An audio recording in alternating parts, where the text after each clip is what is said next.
یعنی ایسے کوئی حیوانوں کے آرڈرز دیے ہوئے ہیں کہ جو ملے اس کو پکڑ کے یہ ظلم شروع کر دو اس کے اوپر.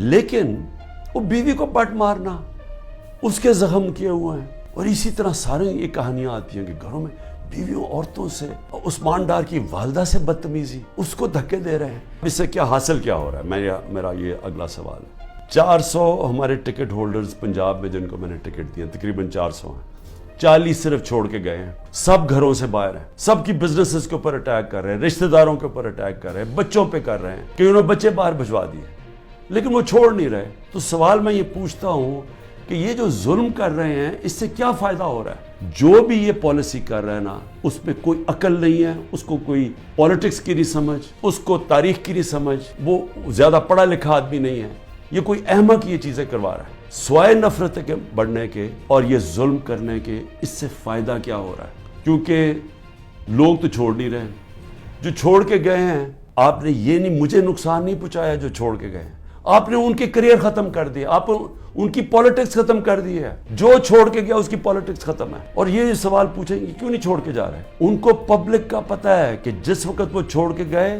پبلک ان کو ووٹ نہیں ڈالے گی, ان کو بھی پتہ ہے. لیکن ان کے اوپر فائلیں بنائی ہوئی ہیں, کئیوں کو چھوڑ دیا, جو چلے گئے ہیں. قتل کا کیس میرے اوپر کر دیا, میری بہن کے اوپر کیس کیا ہوا ہے اینٹی کرپشن نے. 6 ارب کی زمین لیا میں لیا اس نے جب میں پرائم منسٹر تھا. یعنی ایسے ڈفر ہیں لوگ. اس نے چیک سے پیسے دیے تھے, اور پیسے کتنے تھے؟ 6 کروڑ کی زمین تھی, 75 لاکھ اوپر ٹیکس دیا ہوا ہے. وہ چیک سے سارا دیا ہے, وہ چیک کے نمبرز ہیں, چیک کی ڈیٹ ہے. وہ میری بہن نے وہ کب یہ پراپرٹی خریدی؟ جب حمزہ شریف پنجاب کا چیف منسٹر تھا, میں پرائم منسٹر ہی نہیں تھا تب. تو اب سوچ لیں کہ یہ کس سطح کے اوپر پہنچ گئے کہ 160 کیسز ہو گئے میرے پر. کیا میں پیچھے ہٹ گیا ہوں؟ کیا میں پیچھے ہٹ جاؤں گا؟ میں تیار بیٹھا ہوں, چل میں جیل چلا جاؤں گا, ڈسکوالیفائی کر دیں گے مجھے. اتنے کیسز ہیں, کبھی بھی کر سکتے ہیں. اس سے کیا ہوگا؟ کیونکہ آپ کو پالیٹکس کی سمجھ نہیں ہے. یہ پولیٹیکل انجینئرنگ بار بار فیل ہو چکی ہے. یہ جو آپ کرنے جا رہے ہیں, میری ذرا سن لیں بات. مجھے آپ ڈسکوالیفائی کریں گے, جیل میں ڈالو گے, تب بھی پی ٹی آئی جیتے گی.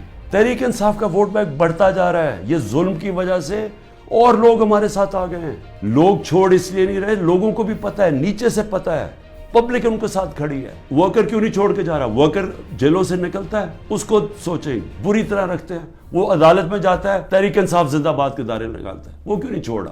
کیونکہ قوم جب ایک نظریے کے ساتھ کھڑی ہو جائے, آپ ڈنڈے مار کے ان کو نظریہ نہیں ان سے نکال سکتے. یہ جو بھی پالیسی بنائی ہوئی ہے ظلم کرنے کی, یہ فیل ہو گئی ہے. یہ پالیسی کامیاب نہیں ہو سکتی. آپ جب بھی الیکشن کروائیں گے, میرے سے آج لکھ کے لے لیں, تحریک انصاف سویپ کرے گی. بلکہ آپ نے پی ڈی ایم کا جنازہ نکال دیا. آپ نے ان پارٹیز کو بالکل جو رہی صحیح کسر ہے ختم کر دی ہے. یہ اب الیکشن ہی نہیں لڑنے کے قابل. یہ وہ الیکشن کوشش کریں گے, وہ جو ابھی کراچی کے اندر وہ جو میئر کا الیکشن ہوا ہے, اس ٹائپ الیکشن. وہ میئر کا الیکشن تو ہو سکتا ہے انڈائریکٹ. جب جنرل الیکشن ہوگا اس ملک میں 25 کروڑ لوگوں کا, وہ کوئی کنٹرول نہیں اس کو کر سکتا. جب بھی آپ الیکشن کروائیں گے ہارنا ہے.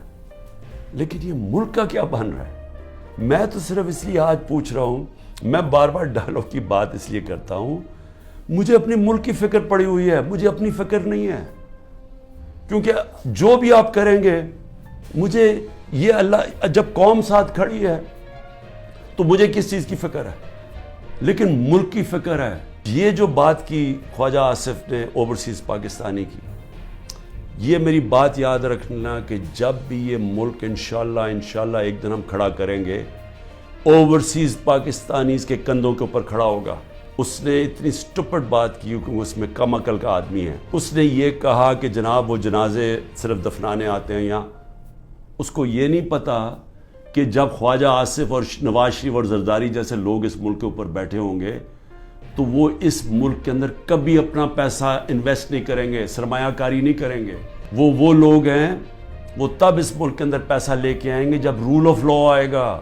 یہاں تو جنگل کا قانون ہے. یہاں جو حالات دیکھ رہے ہیں, یہاں تو لوگ چھوڑ کے جا رہے ہیں ملک. تو پیسہ کس نے لے کے آنا ملک میں؟ تو ہم تو وہ چیزیں کر رہے ہیں جس سے ملک کو ہم تباہی کی طرف دھکیل رہے ہیں.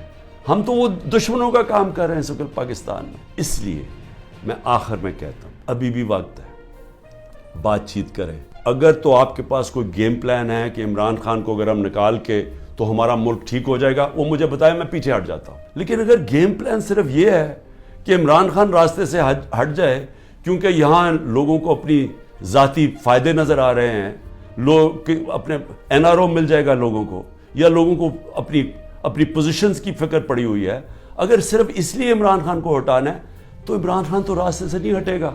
عمران خان بیٹھا ہے یہاں، جو کرنا کرو. لیکن ملک، ہمارا ملک کبھی بھی معاف نہیں کرے گا. یہ تاریخ نوٹ کر رہی ہے جو لوگ کر رہے ہیں اس ملک کے ساتھ، جو انہوں نے حکومت گرا کے سازش کے تحت جو کیا ہے ملک کے ساتھ، یہ سارا تاریخ کا حصہ بن گیا اور یہ قوم بھولے گی نہیں ان کو. اور انہوں نے اس چیز کے بارے میں بتایا کہ جو 40% جو اس وقت انڈسٹری بند ہو گئی ہے اس کی وجہ سے 7 ملین پیپل آر جاب لیس. اور مجھے یہ بتائیے کہ ملک اس وقت کدھر جا رہا ہے.